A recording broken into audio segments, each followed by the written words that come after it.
Hey, it's Shana Meyerson with YOGAthletica in Los Angeles, California, here today to teach you how to go from a headstand into any yoga arm balance. So here's the good news.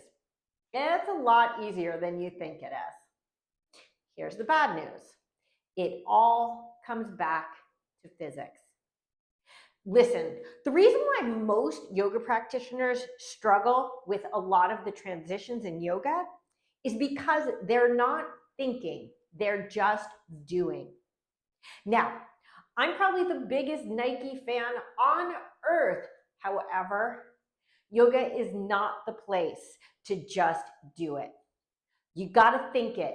You gotta make sense of it. And I'm telling you that once you understand the physics and dynamics of these poses, everything will come to you. So let's talk about why most people are failing in this transition. We'll start with the most basic transition, which of course is coming into crow pose, right? Bakasana.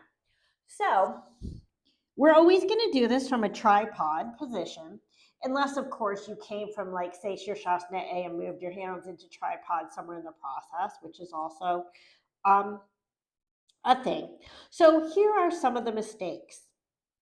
The first mistake is they land their knees too close to their elbows, which means a number of things. One is it's really easy to slide off, right?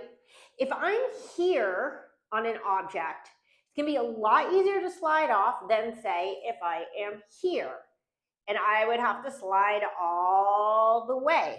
So instead of landing close to your elbow, you want to land as close to your shoulders as possible. But also what this does is it creates a fulcrum, okay? Like a flexion or a pivot point. Think about a teeter-totter, right? So a teeter-totter, one end goes down and the other end goes up, correct? So in a teeter-totter, in order for it to balance, you have to have the fulcrum, the middle part, right in the middle, right? That's where it balances. Now, what happens if I take that piece and I move it to one end? That end will lift and the other end will sink, correct? So when I'm trying to get into, again, we're going to just say crow to start. If I'm here towards my elbows, it's actually pushing me forward towards my head, which is going to make it very hard to lift up. Now watch what happens if I pull to my shoulders. You see how suddenly the hips sank there? That's imperative. In order to get off the floor, I need to be able to get my hips heavier and my head lighter on this teeter-totter, okay? So that's the first point, is you need to land as close forward as you can, which means that when you come in, instead of going straight down, you're going to curl in. And what this is also going to do, you see, is create like a crunching action, which engages the core too, which always helps. See how close my knees are to my armpits? They're all the way up at my shoulders. Okay, so that's a super important point. Okay, so next thing is this. And honestly, everything is going to come down, whenever you're talking about balance, everything is going to come down to is what's in front, more or less, the same weight as what's in back. Now I say more or less because if it's exactly equal, there will be literally effortless balance, okay? The more there's a discrepancy, the more your muscles are going to have to sort of compensate for the lack of evenness. Now, when we're thinking about arm balances, the line that runs from your wrist to your elbow, okay, is going to be the middle part of the teeter-totter. So that's what I want you to pay attention to. What's on this side of that line and what's on that side of the line. And don't forget that in order to do a crow, which we're working on now, this is an elbow over wrist position. If the elbows, if I'm facing this way, if the elbows come this way, it will pull you out of the pose every time. So the big mistake that everyone makes before they understand this transition when they're coming in, let's assume that they understand they have to go to the shoulders, okay, is that they think that in order to come up, they just lift their heads up. Look familiar? Here's the problem. When I lift up from this end, think again about the teeter-totter. When I go up here, I go down here. What's more, the more my body is at a diagonal, the lighter I'm going to be in front and the heavier I'm going to be in back. Why? What's in back? The heaviest parts of my body, my legs and my butt, right? So when we think about creating, again, keep coming back to this concept of a seesaw, instead of lifting up, which is only going to push you down, the actual secret to coming into any arm balance is to extend forward with your chest to balance out what's behind and maintain that line of energy, making sure that the elbows do not fall behind the wrists. So as I come in, and you'll notice I sort of pull my elbows in a little bit here to facilitate. First, I use, remember I said that having this fulcrum allows the tush to come low, right? So I need to get low enough that my aim is basically, instead of a teeter-totter, one up, one down, is a scale where everything is flat. So I press into the heel of my palm, and instead of thinking up, I think forward. You see what happened? Now look how my upper body is extended and how what's in front actually balances out what's in back. Bada boom, bada bing. As soon as my elbows come behind my wrist, by the way, I am down.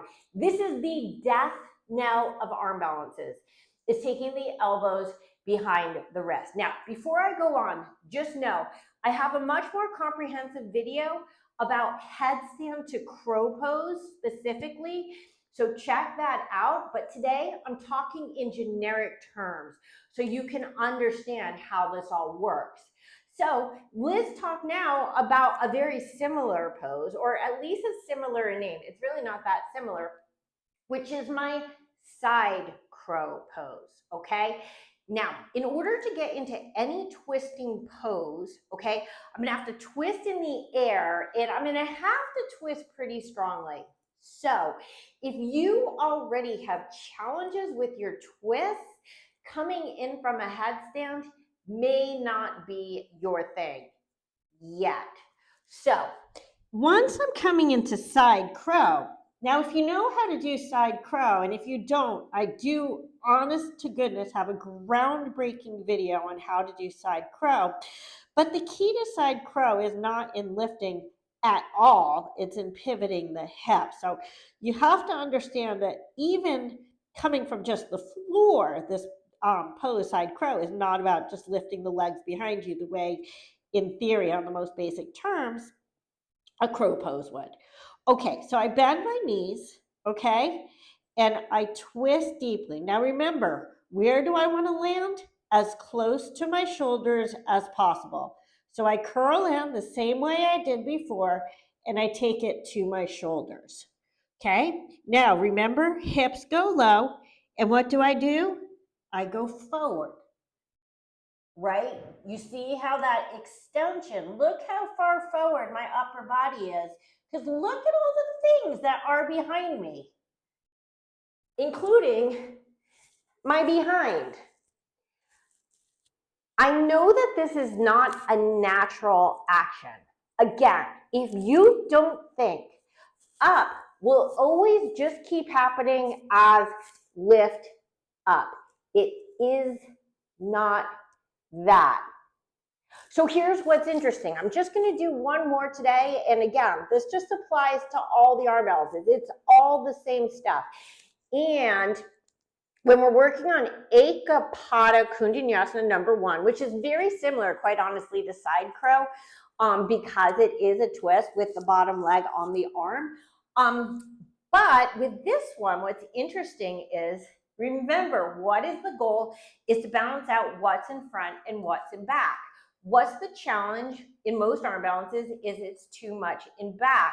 What's the beauty of koundinyasana number 2 is that the front leg is going to push forward and help to create more of the forward moving action. So believe it or not, if you can get the twist and you can get your leg in here, in many ways, it's actually going to be an easier entry than the other 2 that I just demonstrated. So, same as before. In order to come in, I come into like a split. Now, some people like to bend this top leg. Generally speaking, it actually does make it easier, but I'm going to come in with a straight leg. In order for this one to happen, I need to get more of a twist. You see how that brings this leg higher so it doesn't hit the ground on the way. I come to the arm, and as my back leg goes a little back, my chest extends forward. Can you see how this right leg is sort of further forward to help me with that forward moving action? Okay, what's the key word? It's the word I just said 100 million billion times. Forward, okay? Time to reprogram your mind and time to get smart about your yoga. If you like this video, please like, comment, and subscribe. I have thousands of tutorials, and I also have hundreds of full-length classes on my Vimeo on-demand channel, classes of all lengths, all intensities, and all levels. Link is in the description below. I hope to see you there. Happy flying.